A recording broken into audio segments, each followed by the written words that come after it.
Hello, and welcome to the spotlight session of the Healthy Longevity Global Innovator Summit. My name is Olesja Bondarenko, and I am CEO and one of the co-founders of Estonian medtech company called Nordica Medical. We received a Catalyst Award in 2022 from the EIT Health of the European Union. And here you can see the title of my project. It's called Curing Infected Wounds Effectively with the Most Advanced Antibacterial Wound Dressing. Next slide, please.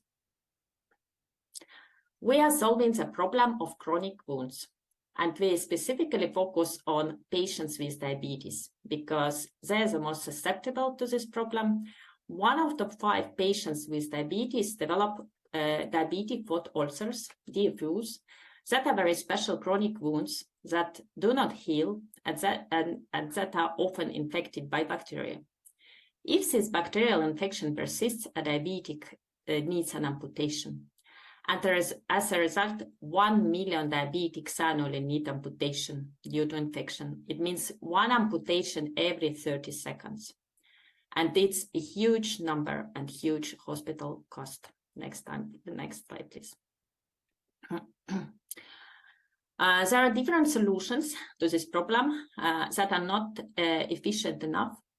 Antibiotics to treat infections are increasingly inefficient due to resistance of bacteria to antibiotics.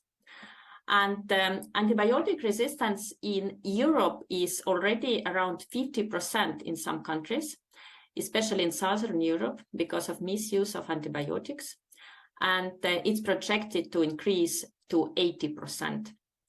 And because of that, it's one of the top 10 global health concerns of WHO. Next slide. There are other solutions to support wound healing, but despite of them, 77% of DFUs wouldn't heal using current standard of care. In order for the DFU wound to heal, several processes, several phases should be passed for wound. So the first is inflammatory phase, and this is usually enhanced by bacterial infection. And without suppressing infection, inflammatory phase, it's not possible to move into proliferative phase. In the proliferative phase, cells multiply, fill in the hole, and it is followed by remodeling, and this means complete wound healing. In the inflammatory phase, different antibacterial wound dressings are used. They're mostly based on silver ions, but the problem with them is that they are not selective. And when they are inactivating infection, they are also impairing the growth of human cells, meaning they delay wound healing. For this reason, they're used only for 2 weeks, mostly. In proliferative phase, different solutions can be used, such as cold plasma and different regenerative solutions. They often need special equipment and have high price. And despite all of that efforts, 50% of patients with these chronic wounds, they die within 5 years, meaning the prognosis is very poor. Next slide, please. What we do, we develop a new class of products for faster and more efficient wound healing. And we combine anti-inflammatory and cell proliferation supportive phases in one product. It means faster healing and higher number of patients healed. And here you can see our first product. This is antibacterial wound dressing. And our innovation, antibacterial nanoparticles in silk fibers are located in skin contact layer. And it works like this. Silver nanoparticles reduce infection and inflammation. Copper nanoparticles support cell proliferation and wound healing. And due to the synergistic effect of these particles, we use up to 100 times less silver compared to competing solutions. Next slide, please. And the main task of the Catalyst Award project was to conduct a pilot clinical trial on patients with diabetic foot infections, because we had quite nice animal data, but we were lacking clinical data.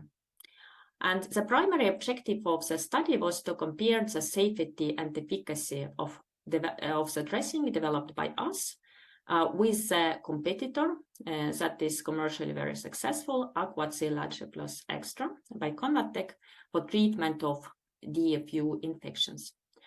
And maybe it's interesting for you that we received, in addition to EAT health support, we also received funding from some regional funds, Estonian Connected Health Cluster, and also from one EU project that is called Women Tech EU. It's 75,000 of non-dilutive funding, and if you're female and you are on the board of EU startup or leading startup, so please check it out. It's non-dilutive, and that deadline for application is usually in October. Next slide, please. And here is just a summary of our clinical trial that was very successful. We saw that our wound dressing reduced wound surface area faster than comparator. The blue line is our comparator, and the wound surface area on the wound of patients even increased during the first days of treatment because these dressings delay wound healing. And with our dressing with Nordica, you can see that it worked from number one. So it reduced the wound surface, it supported wound healing from the treatment number one. Next slide, please. And after receiving this data, we were able to secure additional funding. And even not only after completing this trial, but already after getting the first actually results from this trial, that our and evidence that our dressing is safe and it's effective in patients. We won the Startup Day, the largest startup competition in Baltics, and there are many of those. Then we received a grant from European Innovation Council Accelerator. That's European funding. I advise very much to apply for that. Also, we received a grant from Estonian Enterprise Estonia regional sources. And finally, in the beginning of this year, we also secured the private funding from angel investors. Before the trial, we were too early for them. Next slide, please. And this slide summarizes our future plans. So we plan to do a large clinical trial for DFUs, the same indications, the same patients, to initiate including our solutions into the treatment guidelines. That is our ultimate goal. And we started the CE marking approval and also FDA application, and we plan to complete them in the next years. And we will also price the next funding round to achieve these two goals, and also increase the product portfolio. Next slide, please. I also put on this slide what we learned. Hopefully it's useful for you. We applied for different non-dilutive funding, I must say, because we learned that it's not possible to do science-based startup with investor money only, because in the beginning valuations are very low. And investors are actually very skeptical because if you cannot demonstrate clinical data and market need, they often have so many alternatives to invest. So I think non-dilutive funding is a must in deep tech science-based startups. Then we applied really a lot. It looks like we received a lot, but actually we also applied a lot, and many grants we didn't receive. For example, 1 year we didn't receive any. And it's very important at that time to be resilient and learn from those, because finally the investors that invested into us, they were, it's exactly like it was mentioned in the previous session. So the timing changes. So, the investors who say no today, they can actually say yes tomorrow. Just learn from those, ask them, what should I do to be eligible? Could you recommend someone who would invest into us at the current stage, and these are all very useful questions and useful information. And then it's also very important that technological development is in tandem. There is regulations, business, and clinical needs, because we changed our technology several times in response to clinical need and business market feedback. And I like very much CMIT model. You can see the logo here. It's Consortia for Improving Medicine. And they have guidance documents, kind of roadmaps for improving, for bringing actually innovation, medical innovation and technology to the market. So how should you act in regulatory terms, in clinical terms, and how should you get the feedback from the market? Next slide, please. Finally, I would like to thank our team. I think it's an excellent one.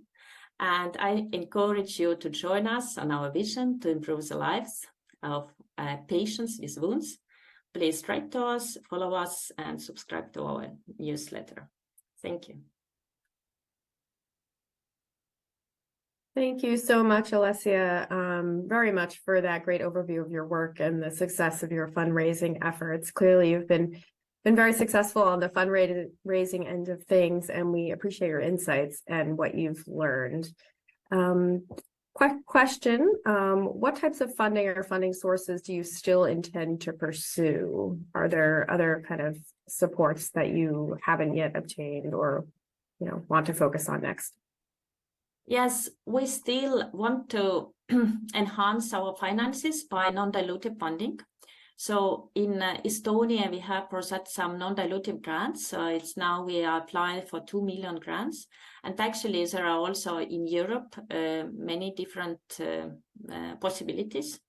But now we start also to earn first revenues. So basically, but mainly still now in the next 1 to 2 years, most of our budget will rely on grants. Yeah. Okay, no, that's helpful. In terms of kind of seeking support, seeking funding for your work, is there anything that you would do differently if you had the opportunity to kind of go back and do things again? Are there things that you wish you knew from the beginning? And if so, how would that kind of change your approach to fundraising? Thank you very much. It's an excellent question. Of course, it was learning by doing, because by background, I'm a scientist. Of course, now I think I understand the investors' language better, because actually scientific work and technology is charged on different merits, and investors are looking for something else. Again, like was highlighted in the previous session, they are not buying new technology, or investors not investing, they are investing into business, into the company. So basically, it's if I would know the language of investors and what they expect in this term, I think my communication would be more efficient and fundraising process wouldn't be that painful. So I think it's the most important learning. Thank you very much again, Alessia, for sharing your project, and congratulations on all the success with the fundraising. I do encourage folks to continue to view the various sessions throughout the summit today, and please submit your questions via Slido, written questions that we can raise with the future spotlight speakers later today and tomorrow. But thank you very much, and please stay tuned for a short break.